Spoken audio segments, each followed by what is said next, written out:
Hello and many thanks for joining us on Express Updates. We are coming to you from our studios within the Ministerial Enclave, and you can also reach us on Go TV channel 184. I am Victoria Bole Duamro. Up next is our news bulletin.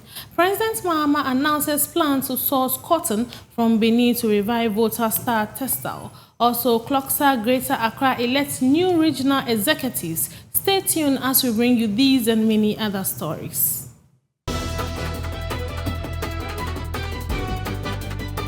On to our first story, President John Dramani Mahama has announced plans to source cotton from neighboring Benin to revive the Volta Star Textile Limited in Juapong and restore the factory to full production. Speaking at the sword cutting ceremony for the Juapong Model Market, the president said government is preparing to sign a memorandum of understanding with Benin to ensure a steady supply of cotton.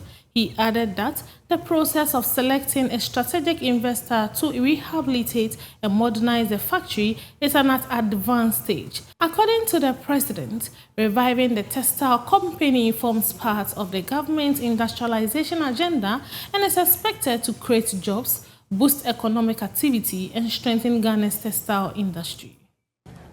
Government is determined to restore the legacy of the Volta Star Textiles Limited. We are going to do this through strategic partnerships, investment mobilization, and modernization of the factory's operations. And I'm pleased to inform you that this process has made very significant progress. We appointed a transactions advisor.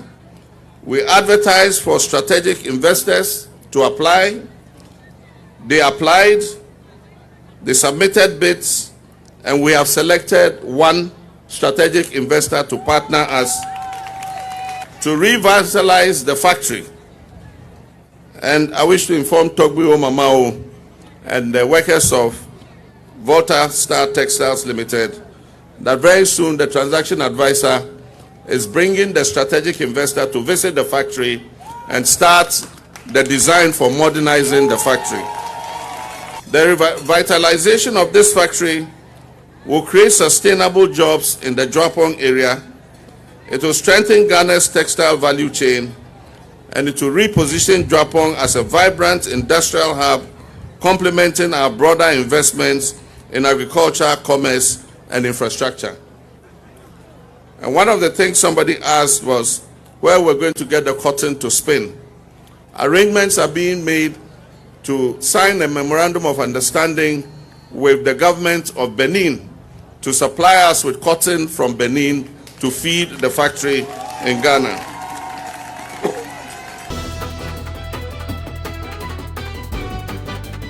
Away from that, the Greater Accra branch of the Civil and Local Government Staff Association Ghana, CLOGSAG, has successfully concluded its election of new regional executives for a 4-year term.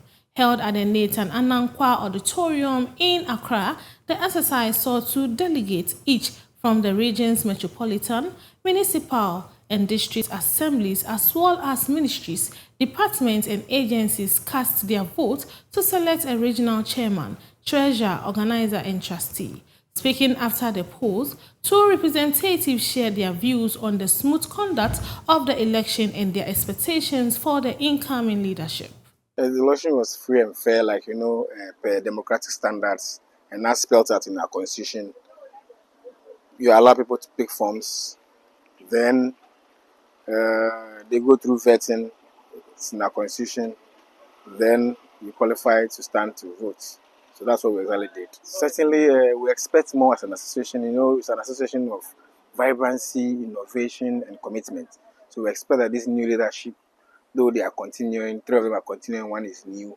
We expect that they bring innovation, useful exuberance, bring experience, so we can move forward. CLOGSAG is an enviable association that when CLOGSAG speaks, Ghana listens.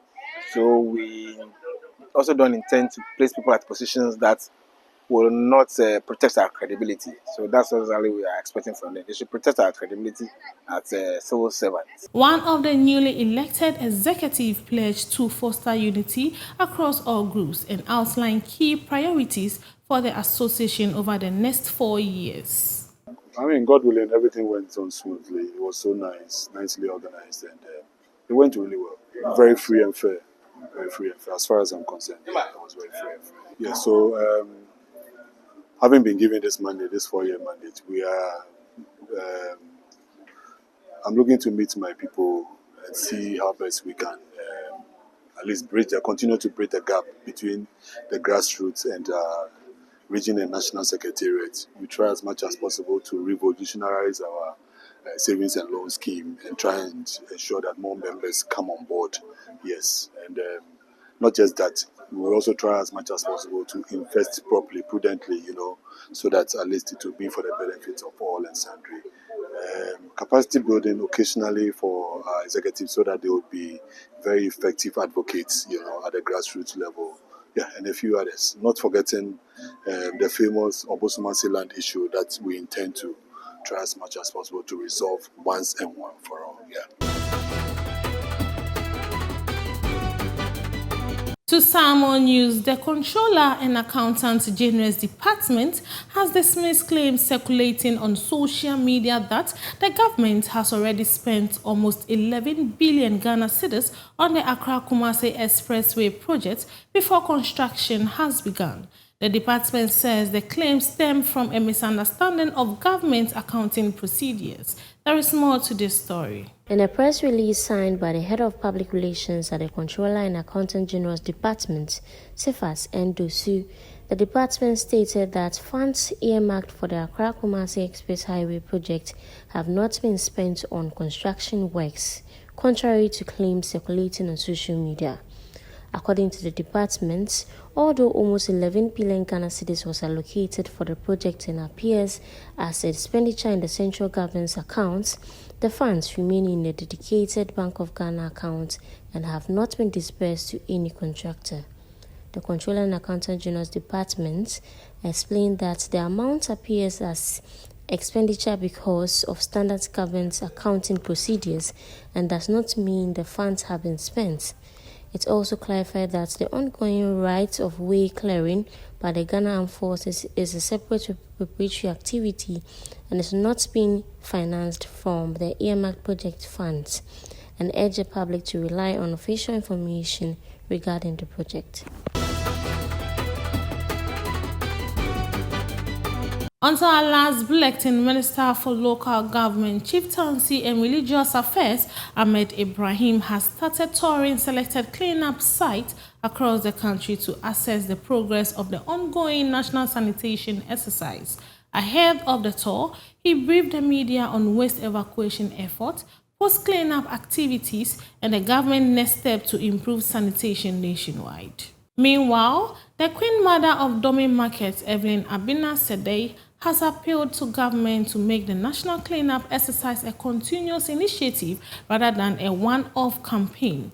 She stressed that sustained sanitation efforts are essential to keeping communities clean and reducing the risk of flooding.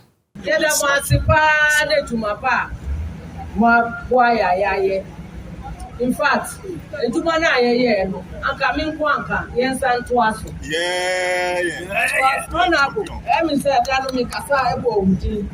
Say wa ma. Na office wa betwe. Correct. Na ya ntoaso sa. Because if you want to me market hanu, if pa any if kitwa. Enti adwuma ye no ama me ni agi from papa nso afa ye ho from afa ye ho pa medamo ase honorable medawo ase MC only one medawo ase na me shira mo ni any dwuma pa ye da government nso ase because omo agboka if pa ebe good do me kwan wo so na who say government na boka ndi esre maye yes afinu bi.